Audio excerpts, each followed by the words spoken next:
Keď makáš na svojom projekte, tak zo začiatku sa všetko javí, že ide ako po masle a máš brutálny zápal. Lenže čo ak sa ti vytratí zo dňa na deň motivácia a momentum? Ostaneš zaseknutko. Toto sa deje väčšine z nás. Nie si tak úplne špeci, teda aspoň nie v tomto. Poďme sa ale pozrieť na to, ako si postaviť piliere, o ktoré sa vieš oprieť a zároveň aké metódy dokážeš využiť pri držaní toho jedného smeru. Keď pozeráš toto video, tak pravdepodobne cítiš nejakú stagnáciu. Ale predstavme si, že teraz si v tom stave. To, čo môžeš hneď urobiť, je zastaviť sa. Na 5 minút, 10 minút.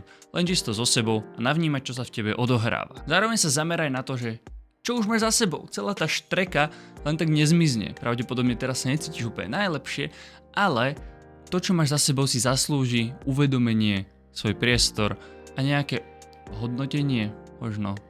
Stačí zvedomenie, nepotrebuješ to hodnotiť, ale prijať, že už máš niečo vybudované. Na to sa zároveň aj viaže nejaký uhol pohľadu, ktorým si pripomenieš, prečo robíš to, čo robíš. Aká bola pôvodná filozofia, čo bolo to, čo ťa hnalo. A možno toto je to, čo si potrebuješ pripomenúť. Pokiaľ nemáš nič také ako filozofiu a víziu za tým, čo robíš, tak je fajn tomu povenovať priestor, energiu a čas a zistiť, že čo to teda je, z čoho vychádzaš, keď robíš to, čo robíš a prečo to chceš robiť. Tuto je super povenovať sa konceptu Start with Why, ktorý spopularizoval Simon Sinek. No a v tomto procese rýpania sa môže stať, že prehodnotíš. Zistíš, že to nie je úplne tvoje a je na mieste to pretransformovať, pouhýbať, dať tam nové uhly pohľadu a následne to uchopiť a dať tomu novú formu, štruktúru alebo niečo, s čím súznieš. Toto ide ruka v ruke s tým, že sa potrebuješ poznať. Potrebuješ vedieť svoje silné, slabé stránky,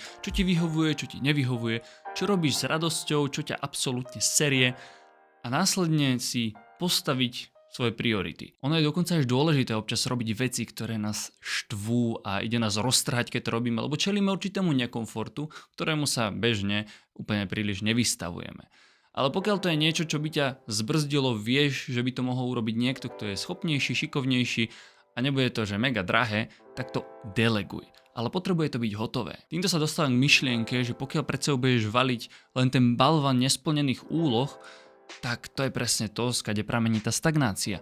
Necítiš, že sa veci odškrtávajú a možno robíš na nejakých tých dielčích mini projektíkoch toho veľkého celku, ale chýba ti tam ten malý úspech, ktorý si môžeš odškrtnúť. A preto skús ukázať ľuďom okolo seba alebo nejakej skupine, pre ktorú to robíš, aspoň časť toho. Alebo zazdieľaj myšlienku. Nehovorím, že máš teraz všade chodiť a hovoriť, toto je projekt, ktorý mám v hlave, bude to super, zachránim tým svet, lebo mám pocit, že občas sa ľudia dokážu uchlácholiť do nekonečna v tom, že niečo mám v hlave, niečo je super, chcem to dosiahnuť a potom len nosia na chrbte tú nálepku, že ja som super, lebo mám tento nápad.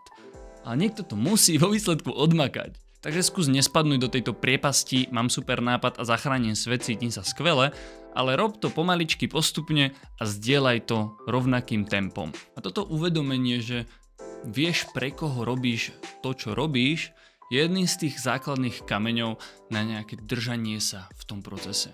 To, čo ťa bude motivovať. A keď už uvidíš ten výsledok, tak ti to dá ešte viac motivácie. Stačí len pochvala od kamaráta. Pretože máme občas tendenciu mať pocit, že potrebujeme to mať dokonalé, celé premyslené a až keď to bude hotové, vtedy to máme zdieľať. Ono, aj ten proces je práve tým dôležitým. A aj keď to je hotové, tak stále to je v procese. Nikdy to nebude hotové. Že bodka za tým a už sa toho nikdy nedotkneme. To je taká trošku naivná predstava. Toto môže byť trošku aj kameňom úrazu, že sa pozeráme len dopredu a okolo seba. Že nemáme tendenciu pozrieť dnu. A vtedy sa porovnávame. Pretože už vidíme, že niekto žije ten sen, ktorý chceme žiť my, alebo sa cíti tak, ako sa chceme cítiť my, má to, čo chceme my a už potom automaticky ideme do toho nekonečného cyklu, ktorý nás oberá či už o energiu, alebo o motiváciu. Poďme ale k určitým praktičnostiam. Pretože občas to nie je o tom, že som nejako mentálne nastavený, ale o tom, že nemám systém alebo nejaké pravidlá, ktoré ma držia v tom procese. Môžeš napríklad pri práci použiť nejaké metódy, ako je pravidlo 5 minút, time blocking alebo pomodoro. Skúsi taktiež vytvoriť nejakú rutinu. Osobne mi funguje, keď viem, že idem pracovať a plánujem to tam, tak si spravím kávu. A to znamená, že už sa pomaličky naciťujem do toho, podporí ma to nejako mentálne, taktiež aj fyzicky a viem, že mi to bude odsýpať. Následne si zapálim nejakú vonnú tyčinku, predtým, než sa do toho plne pustím, tak si sadnem na chvíľku, nejakých 5 minút, 10, dám si meditáciu, kedy si vyčistím hlavu, zvedomím si, čo chcem teda robiť, čo je pre mňa dôležité a akým smerom nakoniec potrebujem ísť, aby som mal z toho najväčší benefit v tejto chvíli. Každý si toto prispôsobuje podľa seba, pretože rozumieme si najlepšie a vieme, čo nám vyhovuje, čo môžeme využiť a potom si na základe toho stanovíme aj nejaké pravidlá. Napríklad niečo, s čím pravdepodobne straggluje väčšina z nás, je telefón. Zoberieš mobil, vypneš internet, dáš ho ďaleko a nechytáš sa ho. Tam môžeš využiť napríklad to pomodórko, že si tam dáš tých 20 minút, kedy čisto pracuješ a potom sa na 5 minút môžeš ísť tam nejako pohrať, alebo ja neviem, pozrieť si nejaké reelsko. Ale stále tam je to, že neprerušuješ ten čas, kedy sa venuješ len práci. Pretože hlava nedokáže multitaskovať. Je to viacerými štúdiami potvrdené a len sa vyčerpáš. Kvôli určitým technikáliám to musím dotočiť od strihu. Ale to vôbec nevadí. Každopádne, pre určité zosumarizovanie. Neviem, kto teraz potrebuje toto uvedomenie, ale konzistencia nie je o jednoduchom rámci, že urob toto a takto budeš pokračovať do nekonečna. Je to komplexné a veľmi zložité. Je to súhra všetkých maličkostí a určitých faktorov, ktoré do toho vstupujú a až keď to všetko nejakým spôsobom si zvedomíme a nájdeme v tom ten systém a proces, tak vtedy dokážeme vytrvalo pracovať na jednom projekte. Ako úplný základ všetkého je priznať si ten stav, že toto je tá stagnácia, alebo toto je tá výzva, ktorej aktuálne čelím.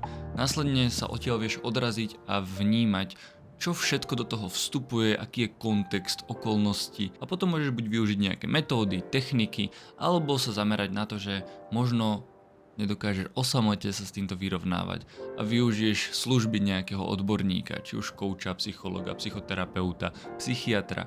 Každý z týchto odborníkov má určité miesto v rámci určitých víziev a určitého procesu. Takže netreba to podceniť, keď sa náhodou objaví niečo vážnejšie, ale taktiež netreba zo všetkého robiť katastrofu. Vieš určite vyhodnotiť, že kedy ktorý prístup je adekvátny pre danú situáciu. Verím, že toto video bolo pre teba prínosné, dal som ti možno nejaké nové uhly pohľadu alebo prístupy, techniky, niečo, čo možno aj poznáš, ale do tej praxe ešte stále to nebolo pretavené. Ale je to v poriadku, každý to má po svojom a tak je to správne. Takže držím ti palce, ak ťa baví to, čo robím, tak budem vďačný za nejaký like, alebo to zazdieľať niekomu, kto by to mohol využiť. A pokiaľ nechceš, aby ti utiekli nejaké takéto ďalšie videá, tak mi tam nezabudni dať odber. Maj sa ako chceš.